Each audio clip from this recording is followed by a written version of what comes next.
Hi! ఈరోజు kitchen టిప్స్‌లో మనం కామన్‌గా ఫ్రిడ్జ్ కింద ఉండే ఎంప్టీ బాక్స్ ఖాళీ ప్లేస్‌లో ఉల్లిగడ్డలు, ఆలుగడ్డలు స్టోర్ చేస్తూ ఉంటాం. ఇలా చేయడం వల్ల ఇవి త్వరగా పాడైపోతాయి. సో, మనం వీటిని ఒకే చోట స్టోర్ చేయకుండా ఫ్రిడ్జ్ కింద మనకిచ్చే ఖాళీ ప్లేస్‌లో ఉల్లిగడ్డలు అండ్ విడిగా బయటకు బాగా గాలి తగిలే ప్లేస్‌లో ఆలుగడ్డలు ఉంచితే త్వరగా పాడవకుండా ఉంటాయి. ఈ 2 ఒకే చోట స్టోర్ చేయడం వల్ల ఏంటంటే ఆలుగడ్డలకి త్వరగా మొలకలు వచ్చేస్తాయి.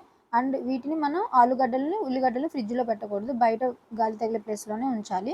దీనివల్ల ఆలుగడ్డలకనేది గాలి తగలడం వల్ల త్వరగా మొలకలు రాకుండా ఉంటాయి. మొలకలు వచ్చినవి తింటే అంటే మనకి హానికరమైన కెమికల్స్ ఫార్మ్ అయ్యి హెల్త్‌కి అంత మంచిది కాదు. సో, కాబట్టి ఆలుగడ్డలు మొలకలు రాకముందే మనం యూజ్ చేసుకుంటే హెల్త్‌కి మంచిది.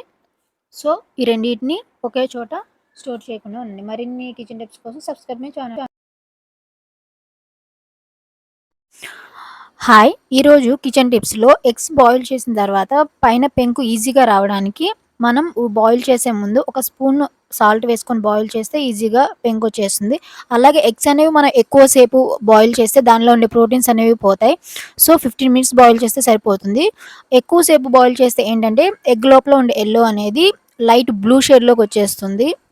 అంటే యాష్ కలర్ అనమాట. అలా బాయిల్ అయితే మనం తిన్న వేస్ట్ ఎలాంటి ప్రోటీన్స్ ఉండవు. సో, బాయిల్ చేసినప్పుడు లోపల యెల్లో అనేది కలర్ ఎక్కువ షేడ్ అవ్వకుండా బ్లూ షేడ్ కాకుండా ఉంటేనే మనకి తిన్న ప్రోటీన్స్ అనేవి ఉంటాయి. సో, ఎగ్స్ అనేవి ఎక్కువ సేపు బాయిల్ చేయొద్దు. బాయిల్ చేసే ముందు ఒక స్పూన్ సాల్ట్ వేస్తే మనకి పెంకనేది చాలా ఈజీగా వచ్చేస్తుంది.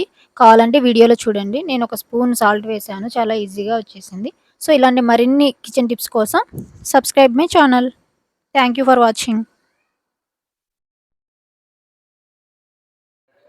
ఈరోజు కిచెన్ టిప్ 3లో మనం క్యాబేజీ ఉడకబెట్టేటప్పుడు స్మెల్ వస్తుంది కదా! ఆ స్మెల్‌కి ఉడికిన తర్వాత స్మెల్ రాకుండా ఉండడానికి ఉడికించేటప్పుడు కొంచెం అల్లం అండ్ సాల్ట్ యాడ్ చేస్తే వాసన రాకుండా ఉంటుంది. సో, స్మెల్ రాకుండా ఉంటే పిల్లలు, పెద్దవాళ్ళు కూడా బాగా ఈజీగా తినవచ్చు. సో, మరిన్ని కిచెన్ టిప్స్ కోసం మన ఛానల్‌ని సబ్స్క్రైబ్ చేసుకోండి. Thanks for watching.